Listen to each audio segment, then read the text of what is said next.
Salve, turma! Como vocês estão? Se liguem nessas histórias de chatos exigentes. Para mais conteúdos como esse, deixe seu like e faça sua inscrição no canal. Então vamos nessa. CB me acusa de arruinar seu casamento. Olá, senhoras e senhores, e bem-vindos à conta que criei especificamente para contar as histórias dos chatos exigentes e das Karens que encontro no meu trabalho. E acreditem, são muitos. Para dar um contexto, recentemente abri uma pequena padaria de retirada em Paris, sem loja física para os clientes acessarem, apenas um ponto de retirada para pegarem seus pedidos, e continuo encontrando lunáticos absolutos. Para o batismo de fogo, vamos começar com a primeira chata exigente que encontrei. Vamos chamá-la de Aileide e seu marido Jojo. São 7h30 da manhã, estamos abertos há apenas alguns dias e recebo uma ligação. Em todos os lugares deixamos claro que só abrimos às 8 horas, mas que se dane, estou acordado e atendo a ligação. Aileide, vou me referir como H e Jojo como J. H, vocês fazem bolos de casamento? Eu, nervoso primeiro, bonjour madame. Segundo, sim, fazemos bolos de casamento. Na França, o bonjour é como um sinal básico de respeito. Não dizer bonjour ou bonsoir para as pessoas é considerado particularmente rude. De qualquer forma, continuo. H, perfeito. Veja, eu vou me casar nesta sexta-feira. Era segunda-feira. Eu, H, e eu tenho um bolo muito específico em mente.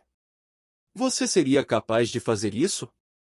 Eu, quero dizer, preciso de uma descrição básica, mas claro, posso encaixar você. Eu mal tinha clientes e muito tempo, então por que não? H, então, eu quero um bolo de 3 camadas, com cobertura de manteiga branca por fora e com um buquê de flores espalhadas por cima. Vou deixar todos os detalhes sobre o bolo, mesmo que pareçam um pouco longos, para que você entenda por que essa mulher é uma chata exigente. Eu, claro. Nossos bolos costumam começar com 22 centímetros, cerca de 8 polegadas. Você quer que as camadas sejam feitas com 3 ou 4 bolos, e qual sabor? H, 4 bolos. E todos de baunilha. O mais caro de vocês, quero experimentar. Mais recheado com Nutella. Eu, buttercream de Nutella? H, não, apenas Nutella pura. Bem recheado. Nada mais. Eu terei que usar algum tipo de buttercream para fazer tipo uma barreira para que a Nutella não escorra pelos lados. H, exasperada, tudo bem então. Mas a menor quantidade possível, eu realmente não gosto de manteiga. Quanto vai custar? Eu, resumindo, um bolo de 3 camadas, cada camada feita com 4 bolos. Todos de baunilha, recheados com buttercream de Nutella e Nutella pura. Cobertura branca por fora, com flores frescas. É só isso? H, sim, quero que tenha uma vibe boa, chique, floral. Então, quanto custa? Eu, espere um momento, estou fazendo alguns cálculos. H, seja rápida. Eu, bem, tudo isso ficará em torno de 150 euros, se as flores forem todas flores frescas de verdade. Não aconselho usar flores comestíveis realistas, elas são feitas à mão e difíceis de fazer. Provavelmente dobrarão o preço. Agora, se você concordar, adoraria prosseguir com uma reunião pelo Zoom mais tarde, onde poderemos discutir mais detalhes e fazer um esboço perfeito do seu bolo. Silêncio do outro lado. Depois, um grande e alto soluço. H, gritando e chorando, você está tentando arruinar meu casamento. Eu, confusa pra caramba, sem entender o que fiz de errado, desculpe. H, ainda soluçando, não apenas algumas lágrimas, soluços de minha mãe acabou de morrer, isso é muito caro. Seus preços são escandalosos. Eu, ainda nervosa, mas mantendo a compostura profissional, madame, se 150 é muito para você, podemos reduzir. Podemos tirar uma camada, ou você pode escolher um bolo comum do site e eu posso modificá-lo para você. Há muitos bolos que custam apenas 35 euros lá, também de 8 polegadas. H. Eu não quero um bolo comum. Eu quero algo sofisticado. Talvez uma peça montada de bombas de creme? Eu posso adicionar flores a isso. Eu imaginei algo assim, muito mais sofisticado, é claro. H. Mas eu quero bolo. Talvez a mesma coisa, mas com cupcakes? H. Cupcakes? Como uma plebeia maldita. Eu não vou abrir mão do meu dia de casamento. Desejo boa sorte então. Não será fácil encontrar um bolo por menos de 150 euros. Meu preço é principalmente o custo dos ingredientes, minhas margens são muito baixas. No supermercado equivalente ao Walmart francês, eles fariam para mim por 50 euros. 50? Sério? Sim. Então você vai baixar o preço? Não entendo por que continuamos com essa conversa. Vá até lá então. De repente, ouço algum tipo de barulho e, em seguida, ouço-a soluçando ao longe. Então ouço Jojo. Alô, quem é? Por que você deixou minha noiva chateada? Oi senhor. Sou o padeiro da minha padaria. Estava falando com a senhorita Adelaide sobre um bolo de casamento. Sim, peço desculpas. Sou o senhor Jojo, o noivo. A Adelaide te contou o que ela quer? Sim. Eu dei a ela um preço de 150 euros, mas aparentemente isso é demais para vocês? 150? É perfeito. Ouço um alto não ao longe. Não para mim foi por isso que você jogou seu telefone? 150 é incrível. Por que você está chorando? Gritando e chorando ao longe, ela está me explorando. Meu casamento está arruinado. Senhorita L, você se importaria se nos desculpássemos por um minuto?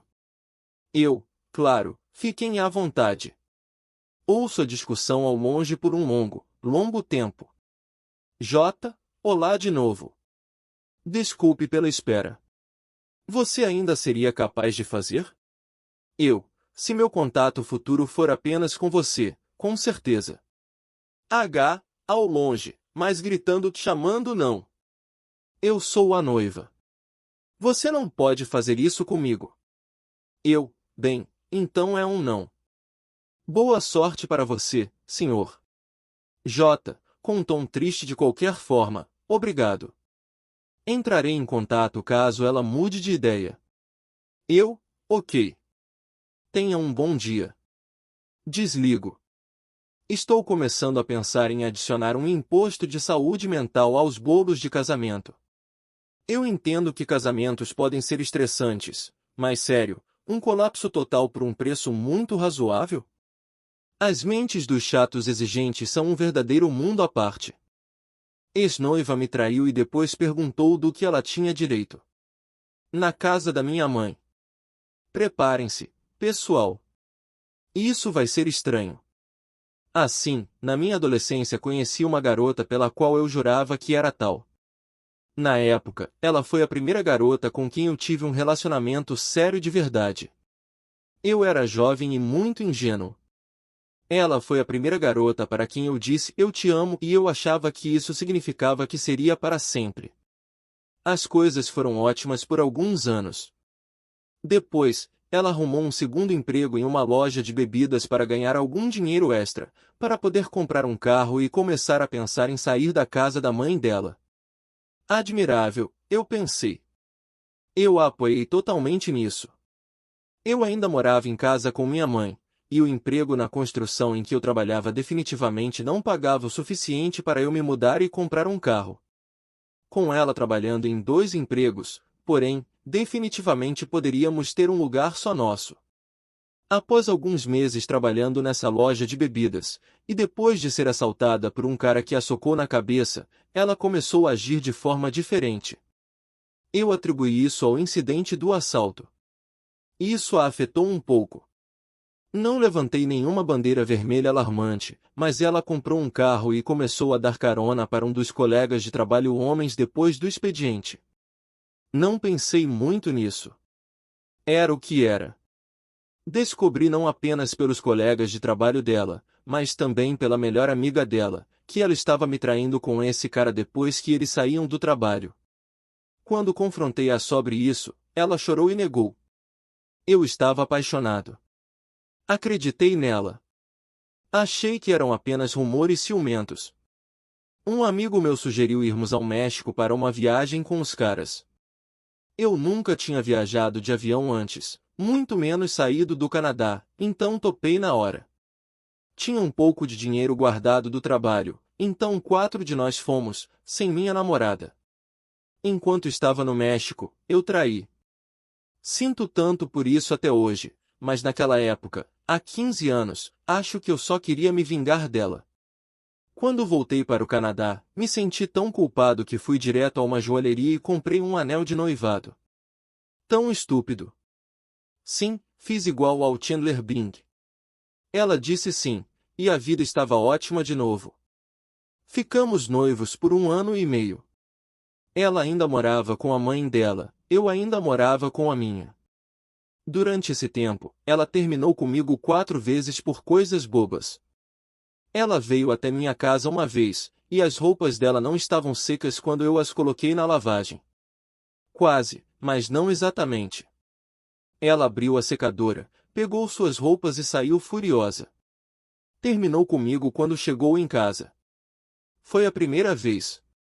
Fiquei arrasado. Aconteceu mais algumas vezes depois disso, mas não foram tão sérias. Eu não estava preocupado. As coisas foram mais ou menos depois dessas 3 vezes. Na última vez que terminamos, eu estava fora da cidade fazendo um curso de treinamento de negócios. Liguei para ela do meu hotel no Dia dos Namorados, perguntando como ela queria comemorar. Precisamos conversar. Foi assim que ela começou todas as separações. Nesse ponto, eu estava cansado. Ela disse que não sabia se era isso que ela queria para a vida dela, blá blá blá. Eu concordei. Eu não queria uma garota que ia terminar comigo toda vez que ficasse chateada. Eu disse a ela para vir até minha casa quando eu voltasse, trazer o anel e eu lhe daria o que ela deixou na casa da minha mãe. Simples, né? Não foi bem assim. Foi aí que ela ficou maluca. Ela apareceu na casa da minha mãe com a mãe dela. Ela me entregou o anel, eu lhe entreguei algumas roupas que ela havia deixado, shampoo e uma cópia do filme Em Diário de uma Paixão em DVD que eu paguei, mas não queria. Ela parecia confusa. Perguntei qual era o problema. Ela me olhou seriamente e disse, eu não deveria ganhar mais? Achei que tinha entendido errado. Perguntei o que ela queria dizer. Bem, nós estávamos noivos, então eu deveria ganhar mais coisas. Tenho direito à metade, certo? Comecei a rir. Sem brincadeira, apesar de estar ciente de que ficaria com o coração partido nos próximos tempos, foi nesse momento que eu perdi completamente o amor e o respeito por ela. Conversamos um pouco com a mãe dela, não havia mais ninguém em casa na minha casa, que também achava que ela tinha direito a mais do que suas coisas.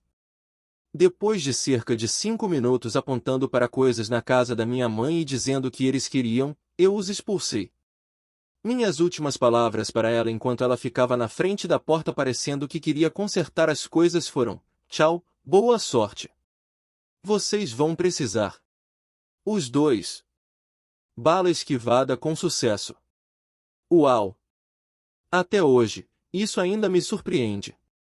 Como diabos ela achou que merecia as coisas da minha mãe, especialmente quando nem morávamos juntos? Epílogo. Ainda converso ocasionalmente com a mãe dela e com o irmão dela. Minha ex agora é uma prostituta viciada em fentanil que vai e volta da prisão e vive nas ruas. Quando estávamos juntos, ela era relativamente certinha. Até se recusava a fumar maconha comigo e raramente bebia. Quando o irmão dela me conta histórias de encontrá-la dormindo em becos e reclamando que o governo está borrifando metanfetaminas no ar para matar os moradores de rua, isso me surpreende. Ela também fala extremamente gírias, o que também é estranho, porque ela era bastante educada quando estávamos juntos. Sempre me pergunto o que aconteceria se eu a visse trabalhando na esquina. Neste ponto da minha vida, provavelmente sentiria apenas pena por ela. É isso. Ainda não consigo entender como diabos ela foi para o lado errado como foi. Lamentável. TL, doutor, fiquei noivo muito jovem de uma garota que eu achava que era tal. Ela me traiu, eu traí. Eu ainda morava com minha mãe, ela ainda morava com a mãe dela. Quando nos separamos, ela e a mãe dela achavam que, por estarmos noivos, ela tinha direito à propriedade da minha mãe. Edit. Corrigi alguns erros de digitação. Além disso, lembrei de um detalhe engraçado que achei que poderia compartilhar. Essa garota não sabia dirigir. Ela comprou um carro velho, um pedaço de porcaria cor de vinho, e dirigiu por talvez um mês antes de bater. A seguradora conseguiu um carro alugado para ela, que ela acabou batendo em um poste na primeira semana. Eles se recusaram a lhe dar outro carro alugado depois disso, se não me engano. Quando ela pegou o carro de volta depois dos reparos, ela o dirigiu por um pouco mais de um mês e bateu novamente. Depois disso, a seguradora dela aumentou os prêmios tão alto que até Bill Gates repensaria o transporte público. Ela teve que estacionar o carro depois de reparado pela segunda vez. Ele ficou do lado de fora da casa da mãe dela por sei lá quanto tempo. Um amigo meu que morava em frente a ela me contou que via minha ex quase todas as noites chegando do trabalho, ligando o carro, ficando nele por um tempo, desligando e depois entrando em casa. Pelo menos ela não estava mais batendo. Karma da traição. Então essa história me veio à mente enquanto eu estava pensando de volta ao incidente da loja de bebidas. Depois que a confrontei por trair e nos reconciliamos, fomos a um evento de boxe. Tonya Harding estava na cidade lutando contra uma garota local. Foi hilário. A garota local socou o rosto da Tonya várias vezes, mas foi a reação da Tonya ao ser socada que foi hilária. Depois do evento, pegamos um táxi até a loja de bebidas onde ela trabalhava para comprar cerveja. O cara com quem ela me traiu estava trabalhando no caixa. Minha ex estava bêbada. Enquanto pagávamos pela bebida, minha ex caiu e soltou um peido gigantesco. Foi horrível. Tentei ajudá-la a se levantar, mas o cheiro me atingiu como um tijolo. Um cheiro quente, grosso e pegajoso de peido. Meu Deus! E não foi silencioso. Eu a ajudei a se levantar e olhei para o cara. Ele tinha expressão mais nojenta no rosto. Mastigue isso por um tempo, idiota. Feito, galera! Gostaram do vídeo? Não saiam sem deixar o like e se inscrever no canal. Se vocês tiverem alguma história inusitada, conte nos comentários. Até logo!